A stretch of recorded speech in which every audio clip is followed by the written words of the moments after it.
Well, good morning, Alan. It's a pleasure to meet you. My name is Dallas, and I am a person in long term recovery.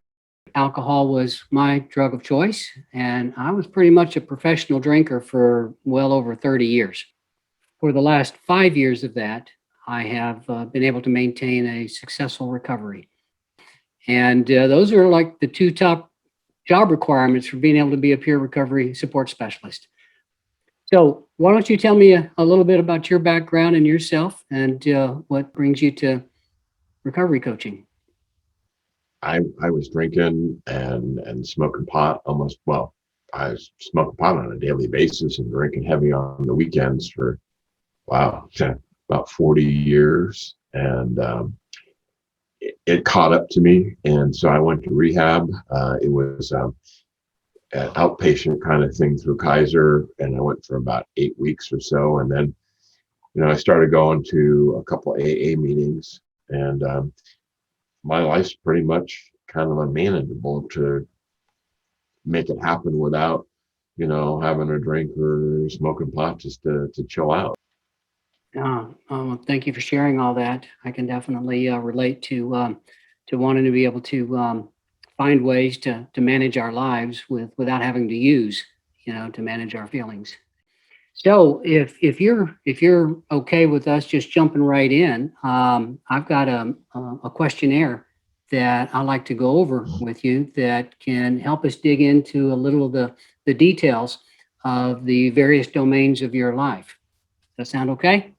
Sure, sure. All right. Well, let me share my screen with you.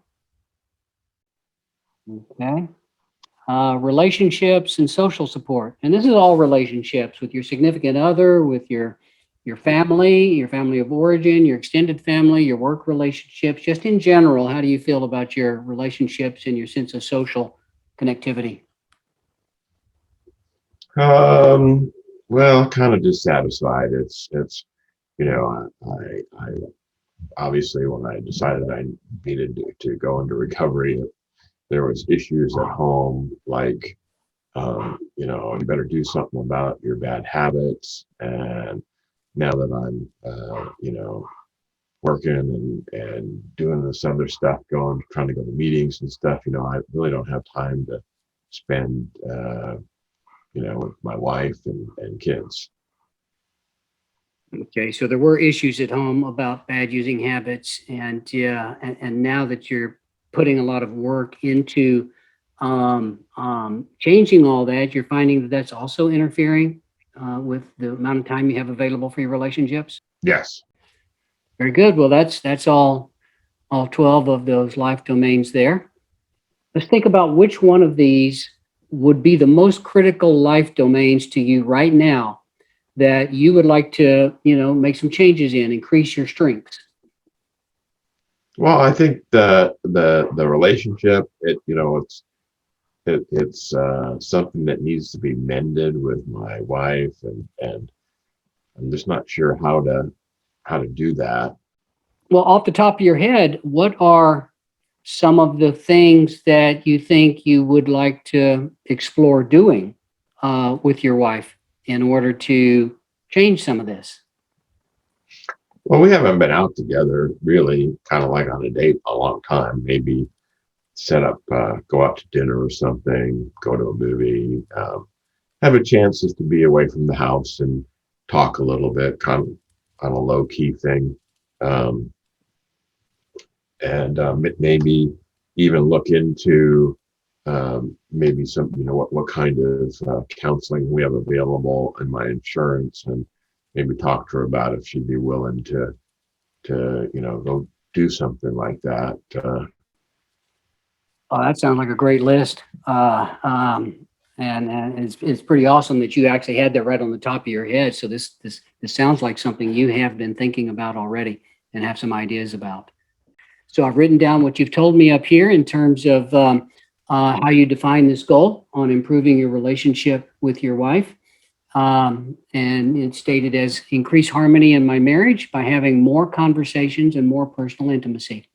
And some of the immediate action steps that you described to me included one, scheduling weekly date nights and weekends, which can include things like dinner and a movie, nature hikes, afternoon at the beach, and other things along that line. And then number two was exploring relationship counseling with your wife. And you mentioned that you could reach out to your insurance provider for marriage counseling referrals.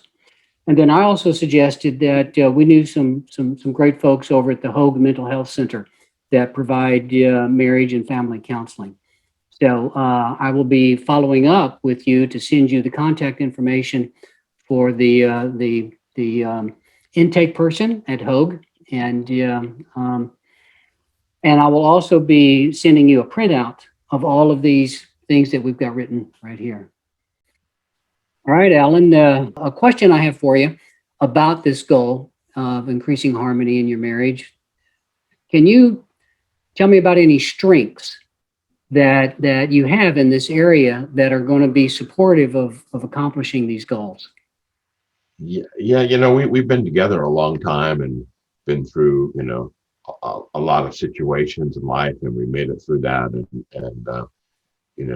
Ultimately, we care about each other, and this whole recovery thing is a positive thing. Awesome. Yeah. So, a long history, and you are in recovery. So these are positive strengths, increasing the harmony in your marriage. Now, it helps to sometimes think in advance about what some of the challenges or barriers might be, so that you're not caught, off guard whenever they come up. So, can you think of any, what barriers or challenges you might have in achieving this goal?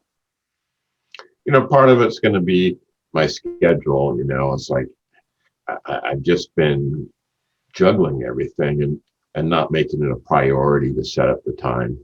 The other thing is I have to be kind of low key about this and not really try to push it on my wife, because again, we've had a rocky road, the last couple of years.